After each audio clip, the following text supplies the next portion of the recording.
देखिए, वर्तमान में जो कांग्रेस की सरकार हिमाचल प्रदेश में बनी है, जो फाइनेंशियल मैनेजमेंट है वो उस पे बिल्कुल बुरी तरह से उनकी जो है पोल खुल गई है।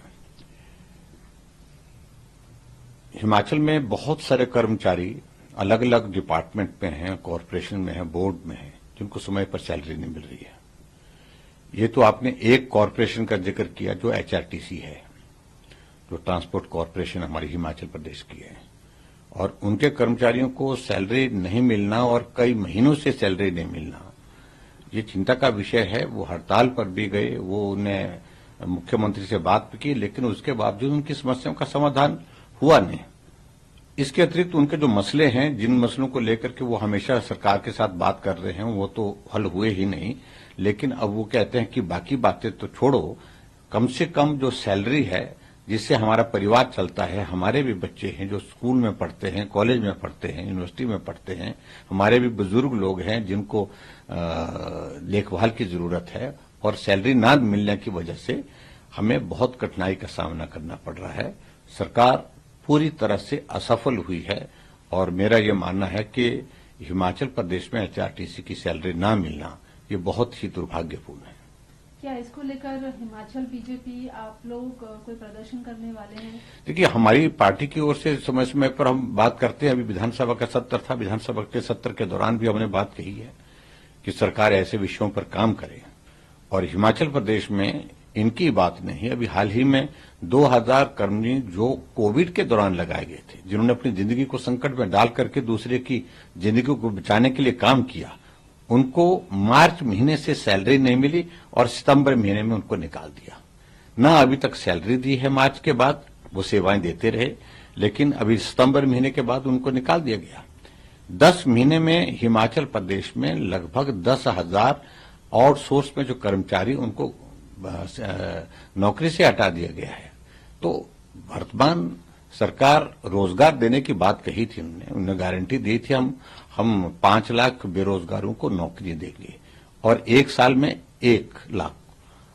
तो अभी 10 महीने में 10,000 से ज्यादा तो निकाल दिया उन्होंने, लेकिन एक भी आदमी अभी तक उनकी सरकार बनने के पश्चात नौकरी में लगा नहीं है। असम के सीएम कह रहे हैं कि जो उदयनिधि स्टालिन का बयान था या जो ऑपोजिशन का बयान है सनातन को लेकर, वो फिर से क्लैरिफाई कर रहे हैं कि जैसे सूर्य है वैसे सनातन धर्म भी कभी समाप्त नहीं हो सकता है। देखो, मैं उनकी बात से सहमत हूं। सनातन ही एकमात्र धर्म है जो सबको अपने तरीके से जीवन जीने की इजाजत देता है।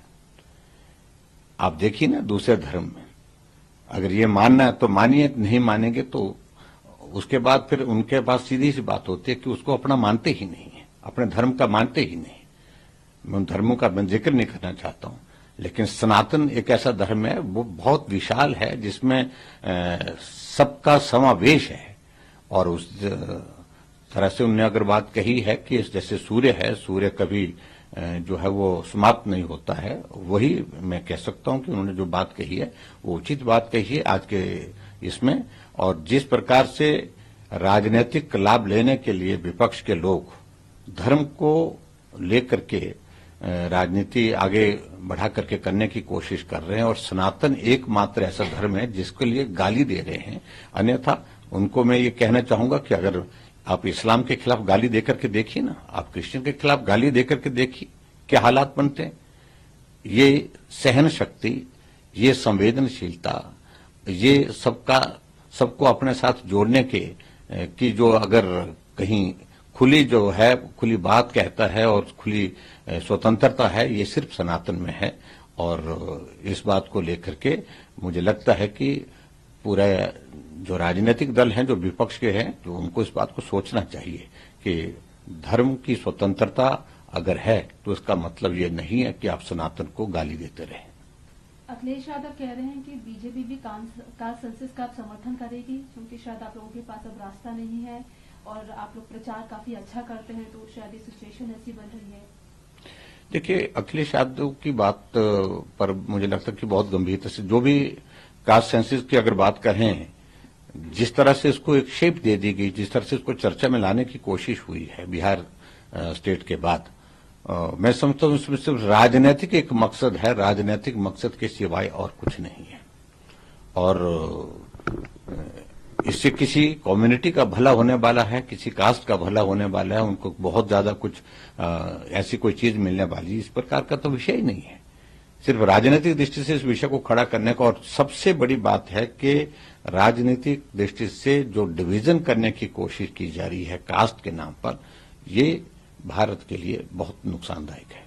आखिरी सवाल है, कई राज्यों में चुनाव होने हैं, मध्य प्रदेश की बात की जाए, राजस्थान की बात की जाए, आप लोग बीजेपी कितना समझ रही है जीतेंगी? क्योंकि कांग्रेस क्लेम कर रही है कि दोनों ही राज्यों में आप बीजेपी ने कोई काम नहीं किया है, मध्य प्रदेश में तो आपकी सरकार भी है, राजस्थान में भी आप लोग पॉलिटिक्स कर रहे हैं, ऐसा वो कह रहे हैं, आपके पास कोई चेहरा नहीं है।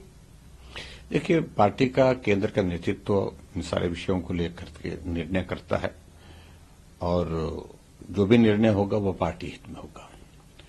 और मेरा ये मानना है कि ये पार्टी का अपना मसला है कि हम चेहरे पर चुनाव लड़ें या सामूहिक नेतृत्व में हम चुनाव लड़ें। जो भी पार्टी को उचित लगता है, ऐसा निर्णय एक बार नहीं अनेक बार हुआ है पूरे देश भर में, अलग अलग राज्यों में।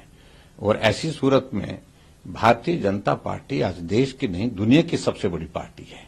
कौन कह रहा कि भारतीय जनता पार्टी के पास चेहरा नहीं है? कौन कह रहा कि भारतीय जनता पार्टी के पास नेतृत्व नहीं है? लेकिन पार्टी की हर चुनाव के लिए अलग स्ट्रेटजी होती है, और अपनी स्ट्रेटजी पार्टी का केंद्र का नेतृत्व तय करेगा।